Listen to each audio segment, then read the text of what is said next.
श्री कृष्णा। राधे राधे। एक इल्ली थी, एक घुड़िया था। इल्ली बोली, आओ गुड़िया कार्तिक नहाएं। गुड़िया बोला, तू ही नहा ले, तू तो गिरी व छुआरों में रहती है, सो तेरे में तो ताकत है। मैं तो मोट बाजरे में रहता हूँ, इसलिए मैं तो नहीं नहा पाऊँगा। हरे हरे बाजरी के सिट्टे खाऊंगा, पालरा पानी पीऊँगा और सोया रहूँगा। इल्ली तो रोजाना सुबह राजा की बेटी के साड़ी के पल्ले पर बैठ जाती और नहाकर आ जाती। गुड़िया नहीं नहाता और सोया रहता। ऐसा करते करते कार्तिक मास पूरा हो गया।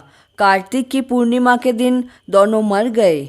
इल्ली ने कार्तिक नहाने के कारण राजा के घर लड़की का जन्म लिया और गुड़िया राजा के घर मेंढक बना। राजा की बेटी और मेंढक दोनों को अपना पूर्व जन्म याद था। दोनों अपने पूर्व जन्म की बात किया करते थे। राजा की बेटी बड़ी हो गई, उसकी शादी हुई और विदा होकर जाने लगी तो उसने अपना रथ रुकवा लिया। राजा ने पूछा, बेटी रथ क्यों रुकवा लिया है? तुम्हें जो भी चाहिए वह ले जाओ। राजकुमारी बोली, मुझे तो यह मेंढक चाहिए और कुछ नहीं चाहिए। तो राजा ने कहा, बेटी तू कैसी बात करती है? कोई धन दौलत मांगता है और तूने मांगा तो भी एक मेंढक मांगा, और तेरे ससुराल वाले देखेंगे तो वह हंसेंगे कि राजा ने तो दहेज में बेटी को मेंढक ही दिया है। तब राजकुमारी ने कहा, पिताजी इस मेंढक को सोने की जंजीर से बांध दो। मेंढक के साथ सोना भी जाएगा तो कोई कुछ नहीं कहेगा। पिता ने कहा, जैसी तेरी इच्छा बेटी। अब तो मेंढक को रथ के पीछे बांध दिया। वह फुदक फुदक करता उनके साथ चला गया। राजकुमारी ससुराल में महलों में जाने लगी तो उसने उस मेंढक को सीढ़ियों के नीचे बांध दिया। राजकुमारी जब भी सीढ़ियाँ उतरती और चढ़ती तब मेंढक कहता, रिमझिम की ए श्याम सुंदरी बाई, थोड़ो पानी रो तो प्या। तब राजकुमारी कहती, मैं तने कहती रे गुड़िया कार्तिक रो तो नहा।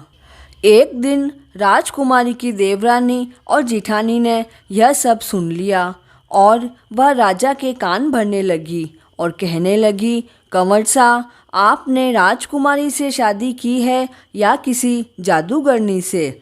मनुष्यों से तो सभी कोई बात करते हैं, परंतु आपकी पत्नी तो जानवरों से भी बातें करती है। तब राजा बोला कि मैं तो आंखों देखी बात मानूंगा, कानों से सुनी हुई बात को मैं नहीं मानता हूँ। दूसरे दिन राजा सीढ़ियों में छुपकर बैठ गया। रानी जैसे ही सीढ़ियों से नीचे उतरी तब मेंढक फिर से वो ही बोला और रानी ने भी वही जवाब दिया। राजा तो कटार लेकर खड़ा हो गया और बोला कि तू इस मेंढक से क्या बातें कर रही है? मुझे बता, नहीं तो मैं तुझे और इस मेंढक दोनों को मार डालूंगा। रानी ने कहा, औरत और रस्सी का अंत नहीं लिया करते हैं। राजा ने कहा, मैं तो अंत का ही भूखा हूँ, जो भी बात है वह मुझे बताओ। तो रानी बोली, पूर्व जन्म में मैं तो इल्ली थी और ये गुड़िया था। मैं तो कार्तिक नहाई जिसके पुण्य फल से रानी हुई हूँ, और यह नहीं नहाया इसलिए यह मेंढक हुआ है।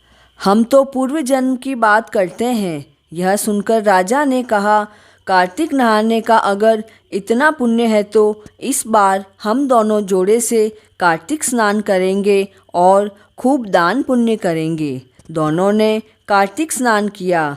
राजा के घर अपार धन संपदा हो गई। हे कार्तिक के ठाकुर, इल्ली को दिया वैसा सभी को देना और गुड़िया को दिया वैसा किसी को मत देना। कहानी अधूरी हो तो पूरी करना और पूरी हो तो मान लेना। जय श्री कृष्ण।